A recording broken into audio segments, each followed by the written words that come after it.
I think to myself, what a wonderful world.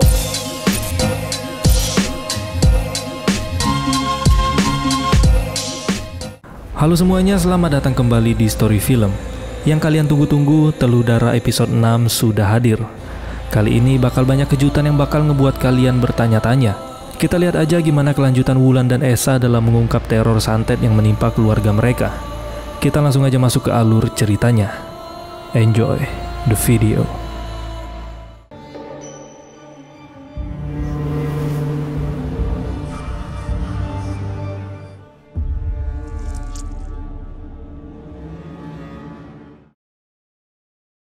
Di awal film kita melihat Wulan dan Esa yang sudah berada di rumah Reno.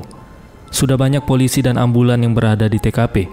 Sebelumnya kita tahu kalau Pak Harna dan Reno telah diserang oleh dukun dari jarak jauh. Dan ternyata Pak Harna masih hidup, tapi dalam keadaan koma. Sedangkan Reno benar-benar sudah meninggal.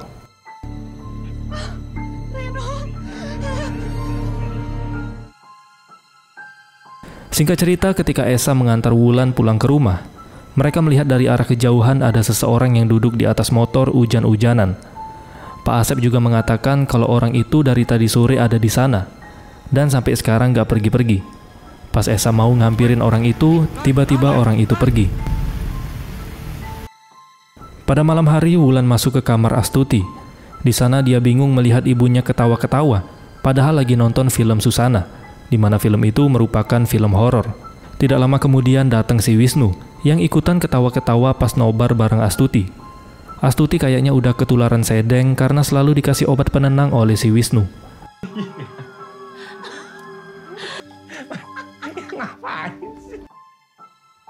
Pas Wulan ingin ngantar keranjang baju di kamarnya Wisnu, dia mergokin Wisnu lagi nyimpen obat-obatannya.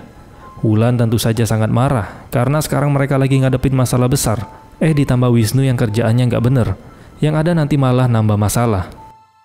Lalu Wulan mengambil semua obat milik Wisnu. Tapi ternyata si Wisnu masih ada obat cadangan yang dia simpen di bawah kasur. Keesokan harinya Wulan ditelepon oleh atasannya di kantor karena Wulan belum juga nyelesain pekerjaannya. Tapi untung aja si Wulan ini bisa dibilang salah satu karyawan terbaik.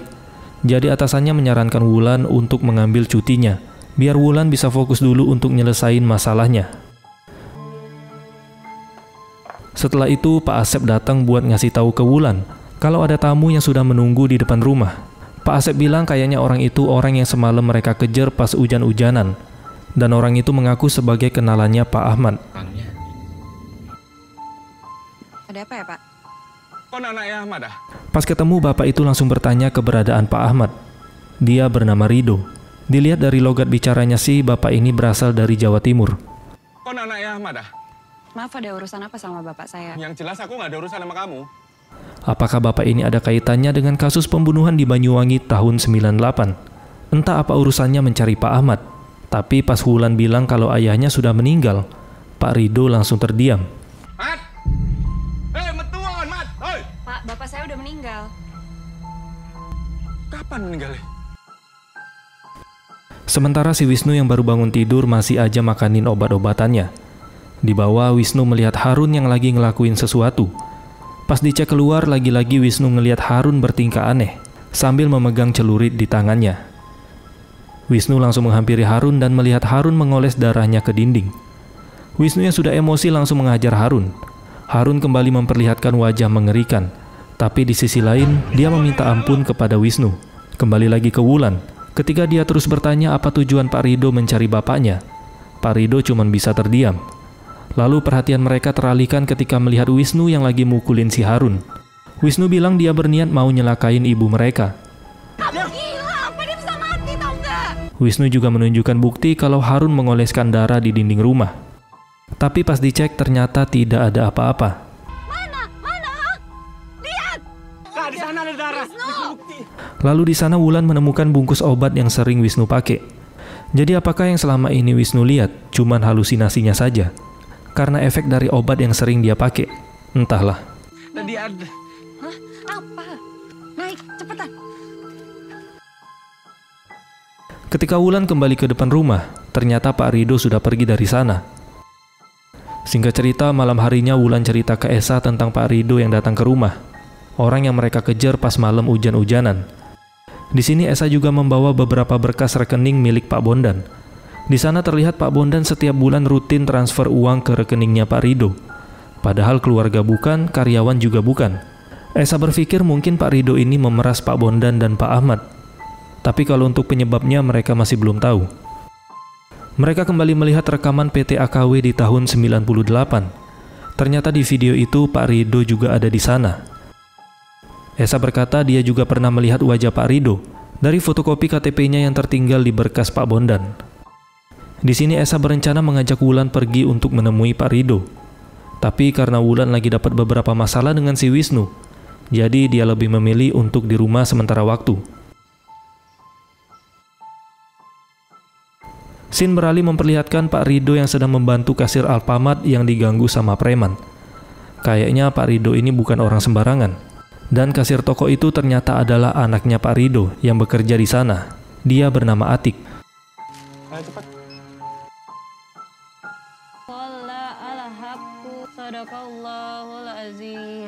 Kita masih belum tahu apa sebenarnya kerjaan Pak Rido, tapi terlihat dia memegang uang yang lumayan banyak. Biarpun tampangnya serem kayak preman, tapi Pak Rido berusaha bertanggung jawab penuh untuk membiayai kuliah anaknya si Atik. Singkat cerita, kita melihat Esa yang datang ke rumah Pak Rido seorang diri. Pak Ridonya ada. Selamat malam, Pak. Awal ketemu Pak Rido kelihatan ramah dan memberikan senyuman. Tapi pas Esa ngenalin diri dan berkata kalau dia adalah anaknya Pak Bondan, tiba-tiba ekspresi Pak Rido berubah menjadi kesal. Esa langsung ngabarin kalau ayahnya atau Pak Bondan baru saja meninggal dunia. Dan lagi-lagi Pak Rido terdiam. Lalu Esa bertanya tentang bukti transfer yang dikirim Pak Bondan ke Pak Rido. Di sini Esa ingin tahu apa keperluan ayahnya sampai rutin tiap bulan ngirim uang ke Pak Rido. Tapi di sini Pak Rido tidak mau jawab. Dan dia langsung mengusir Esa dari sana. Pulang. Pulang dan gak usah ganggu aku. Saya mau tahu keperluannya aja, Pak. Boleh. Pak, saya cuma... Kemudian Atik yang penasaran pergi menghampiri Esa. Dan mereka pun sedikit mengobrol. Esa menceritakan kalau baru-baru ini ayahnya dan temannya yaitu Pak Ahmad meninggal di waktu yang hampir bersamaan. Dan mereka meninggal dengan cara yang gak wajar. Dia datang ke rumah Pak Rido untuk mencari jawaban atas meninggalnya Pak Bondan. Ditambah lagi Esa melihat Pak Bondan rutin mengirim uang ke Pak Rido. Lalu di sini Atik berkata, kan bapaknya memang bekerja dengan Pak Bondan. Ya wajar aja kalau ditransfer duit. Mungkin itu gaji bulanannya. Tapi si Esa sendiri juga bekerja di kantor Pak Bondan. Dan selama bekerja Esa tidak pernah tahu ada karyawan yang bernama Rido. Bahkan ngelihat mukanya Pak Rido selama di kantor aja Esa nggak pernah. Atik sendiri nggak tahu bapaknya kerja sebagai apa di tempatnya Pak Bondan.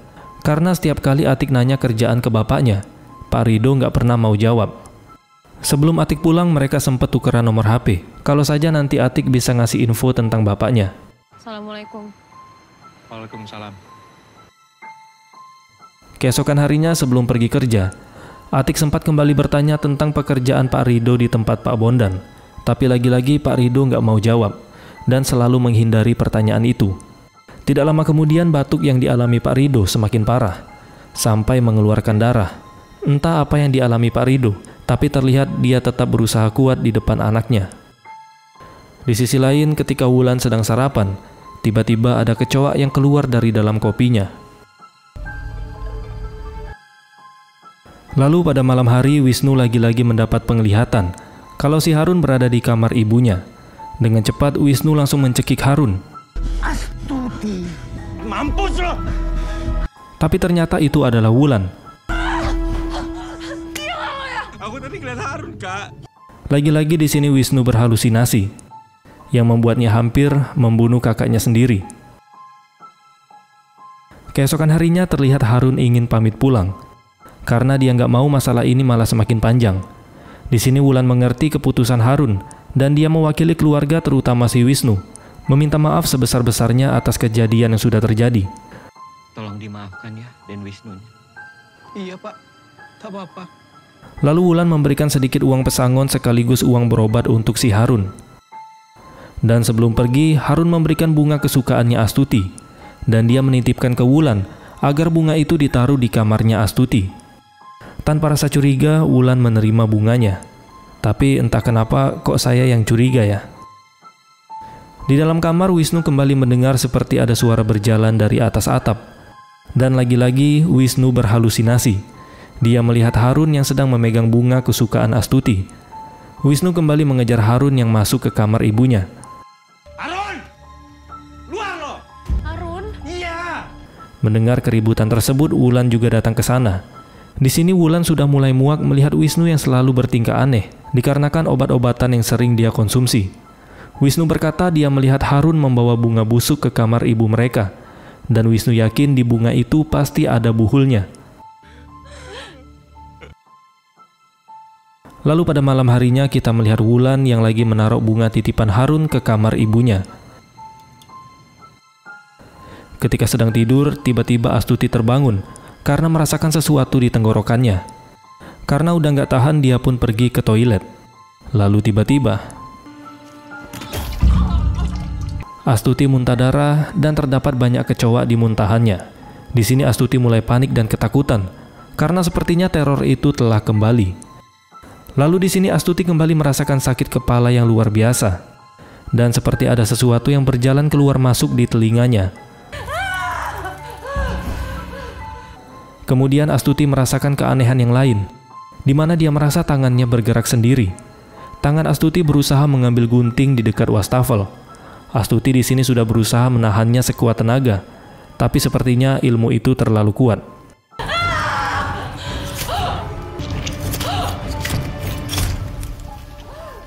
Wulan langsung terbangun ketika mendengar teriakan ibunya, dan dia sangat histeris ketika melihat ibunya sudah dalam keadaan mengerikan.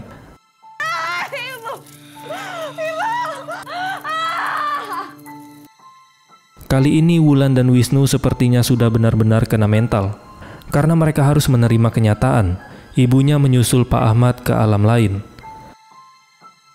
Kemudian scene beralih memperlihatkan Harun yang sudah sampai di kediamannya. Mamanta, mampir Om. Loh, ada apa ini? Ternyata Harun tetanggaan sama Atik dan Pak Rido. Atik juga memanggil Harun dengan nama Omanto. Ketika Pak Rido keluar, dia bertanya gimana dengan orang yang menabraknya kemarin. Apakah dia mau tanggung jawab? Kemudian Harun menjawab semuanya sudah beres. Baru dia ancam dikit aja orang itu udah ketakutan. Dan orang itu juga memberikannya uang. Beres mas, tancem titi ae. Takut. Ya mesti wae wedi mbek awakmu, raimu koyo korak.